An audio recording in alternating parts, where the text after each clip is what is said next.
E aí, Gel, beleza? Não vi você na faculdade esses dias. Tá por onde? Oi, Ju! Eu vim num congresso aqui em Salvador, da geografia, viu? Tô na Bahia. Que legal, Gel, que tu tá viajando. Eu também viajei esses dias. Fui pra cidade de Buenos Aires, capital da Argentina, e tive muitas reflexões sobre as cidades latino-americanas. Desde sair de Floripa e chegar numa cidade que é muito maior. Estar em grandes cidades assim faz a gente refletir muito mesmo. Porque mesmo essas capitais estando tão distantes uma da outra, a gente consegue ver bem o que a gente estuda, né? Dessa realidade da América Latina, que é tão semelhante. Também andei refletindo um pouco sobre essa questão dos circuitos. Lembrei disso porque é um pensamento de Milton Santos, né, aqui da Bahia. E pensando sobre isso, eu não posso deixar de considerar que ele não podia ser outra coisa a não ser baiano. Vivendo aqui, a gente consegue ver bem a realidade que ele escrevia em toda essa região aqui. E é muito doido a gente pensar isso nessas diferentes realidades, né? Porque eu tô aqui na capital, onde tem a população mais negra fora da África. E a gente vive aí em Florianópolis, em uma das capitais mais brancas do Brasil, né? E ainda assim, essas estruturas que se mantêm há tanto tempo no Brasil são bem perceptíveis. As duas apresentam bem o empobrecimento e as desigualdades que se revelam no nosso país.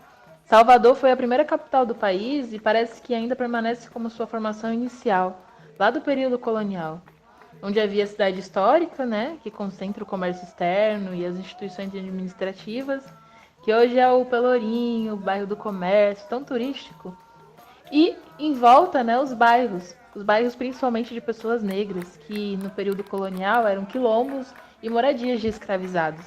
Como eu vi na palestra de um professor daqui da arquitetura da UFBA, que estuda os bairros negros, o Fábio Velame.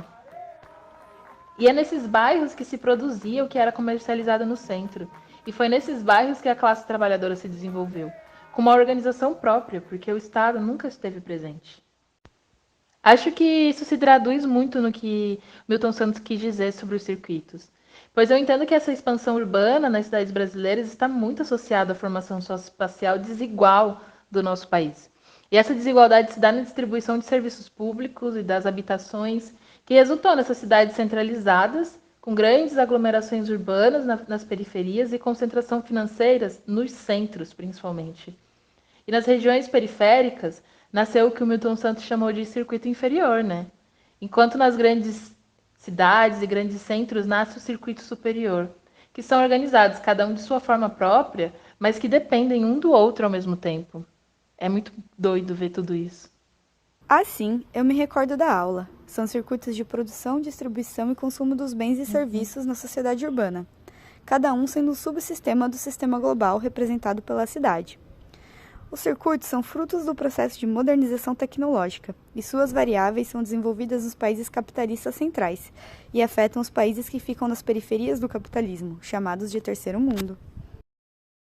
O circuito superior é constituído por atividades econômicas com grandes dimensões e mais estreitas com a economia em escala global. De capital intensivo, com o objetivo de acumular capital, esse circuito é resultado direto da modernização, se beneficiando dela e servindo ao progresso tecnológico. Esse circuito se utiliza de serviços de marketing e publicidade e conta com profundos processos de manipulação em massa, além de ter grande apoio do Estado e do capital financeiro. Sim, sim, é bem por aí. E o circuito inferior, no caso, né, é esse constituído por atividades econômicas de pequena dimensão.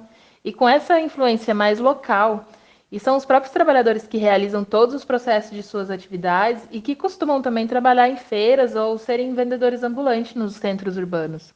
É esse trabalho intensivo, né, o que a gente acaba chamando de braçal. E sem uma organização burocrática dessas instituições oficiais e nesse circuito, o principal objetivo é muitas vezes a própria subsistência dessa população. E as atividades do circuito inferior não recebem tanto apoio do Estado.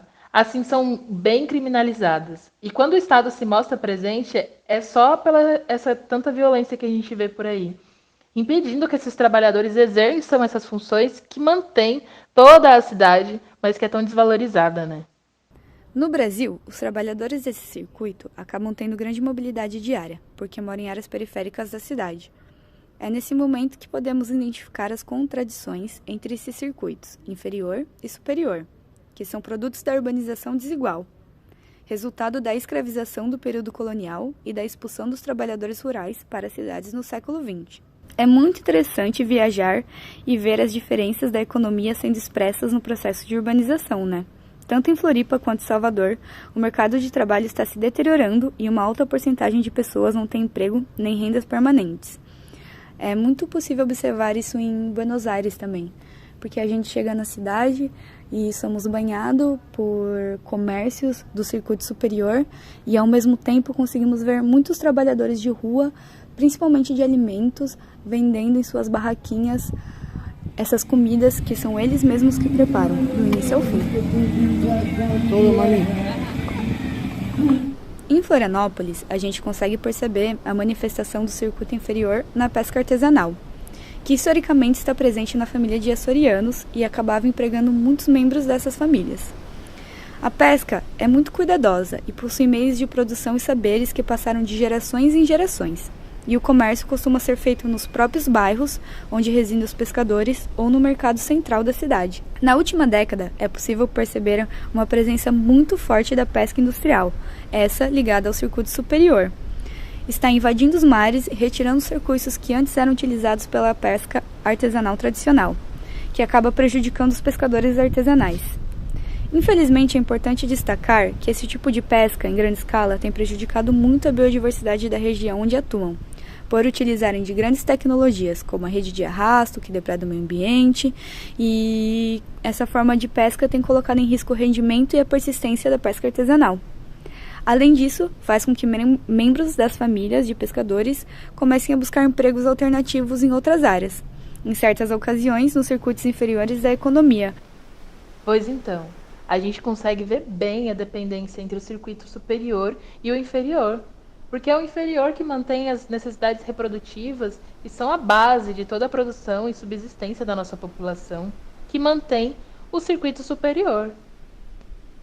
E atualmente, o circuito inferior, que é muito dinâmico e que se adapta bem à realidade e à conjuntura econômica, tem incorporado algumas tecnologias na sua economia. No pequeno comércio do meu bairro mesmo, já é muito comum a utilização de maquininhas de cartão de crédito, de publicidades por redes sociais, de venda e entrega por aplicativos móveis e outros exemplos por aí, né? E essa dependência do circuito inferior pelo superior só se estabelece por conta de uma coerção social muito profunda. E a superação dessas desigualdades dentro desse sistema vigente só vai conseguir ser efetiva a partir de uma maior participação do Estado, de forma a considerar a dinâmica espacial e as necessidades dessa pequena economia, criando melhores condições para uma possibilidade de um lugar mais digno para esse circuito.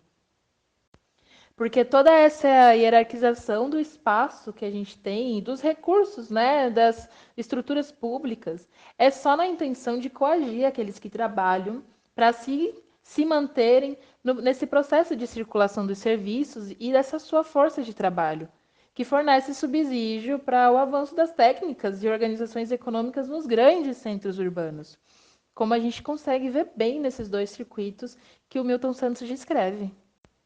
E não tem jeito. As cidades nos países desenvolvidos podem ser consideradas necrópolis, porque a gente vive, sobrevive em estado crítico desde o nascimento, obedece uma dinâmica própria dos aspectos que mantém a cidade e não do que é natural, e não é considerado cidadão, e sim uma massa que reproduz essas estruturas, na base da coerção e do consenso. Sim, a cidade é o espaço de luta de classes, como dizia Hermínia Maricato. Considerando que a cidade foi estruturada como uma mercadoria, onde apenas alguns capitais ganham com ela, a segregação se especializa e acaba se tornando um fenômeno nessas maiores cidades, principalmente do terceiro mundo. E essas contradições são o que sustentam os dois circuitos. A incorporação imobiliária, o capital civil e o proprietário de terra exploram a cidade, sendo o solo uma mercadoria não reproduzível. Dessa forma, pensar a cidade como luta de classes é pensar melhores cenários para a reprodução da vida, a partir de condições de vida urbana, trabalhando com um modelo de cidade que represente a realidade de sua formação socioespacial da nação. Por isso, a importância de se perceber os dois circuitos.